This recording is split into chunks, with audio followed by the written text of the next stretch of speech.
మొన్న ఏదైతే అన్నమయ్య జిల్లాలో కల్తీ మద్యాన్ని మీరు ఏ రకంగా గత ప్రభుత్వంలో ప్రోత్సహించారో దాన్ని చేసి ఈ రాష్ట్రంలో అస్తవ్యస్తం చేయాలని జగన్మోహన్ రెడ్డి గారు ఒక కుట్ర పన్నారు. ఆ రోజున మొలకల చెరువులో కానీ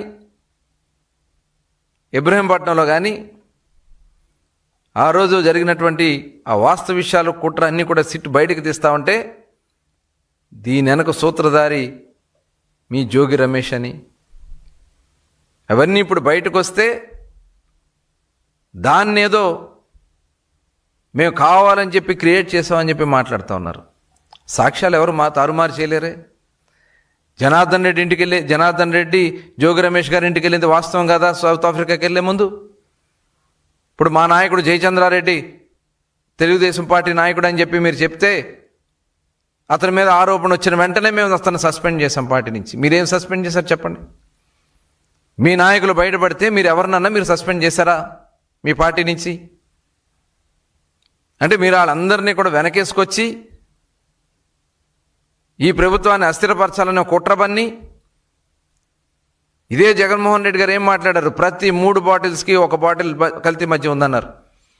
అందుకని మేము యాప్ తీసుకొచ్చాం. యాప్లో ఎక్కడన్నా ఒక్కడన్నా కల్తీ మద్యం ఉందని ఈ రాష్ట్రంలో మీరు నిరూపించగలిగారా? ఇవాళ మీరు మద్యం గురించి మాట్లాడుతూ ఉన్నారు. మీవన్నీ కూడా ఒక్కొక్కటి అన్నీ బయటకు వస్తూ ఉన్నాయి. ఇవాళ మీరు ఎన్ని రకాలుగా దీన్ని డైవర్ట్ చేయాలన్నా ఎట్టి పరిస్థితుల్లో కూడా ప్రభుత్వం చాలా సీరియస్గా ఉంది.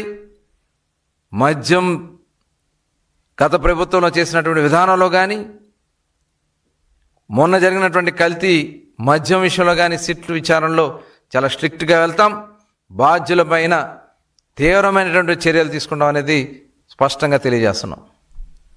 ఇదే కాదు, లడ్డు తిరుపతి లడ్డు నెయ్యి కల్తీది కూడా ఇవాళ మొత్తం కూడా బయటకు వస్తున్నాయి. ఇవాళ ఇవన్నీ కూడా బయటకు వస్తూ ఉంటే మీకు 3 గంటల ప్రెస్ మీట్లు పెట్టే పరిస్థితి వచ్చింది. ఆ వాస్తవ విషయాలన్నీ కూడా ప్రజలకి బట్టబయలైనాయి. పరకామణిలో కానీ లడ్డులో నెయ్యి కల్తీలో కానీ మీరు మీ బంధువులు చేసినటువంటి వ్యవహారాలు ఇవాళ అన్నీ కూడా బయటకు వస్తే ఇవన్నీ కూడా డైవర్ట్ చేయడం కోసం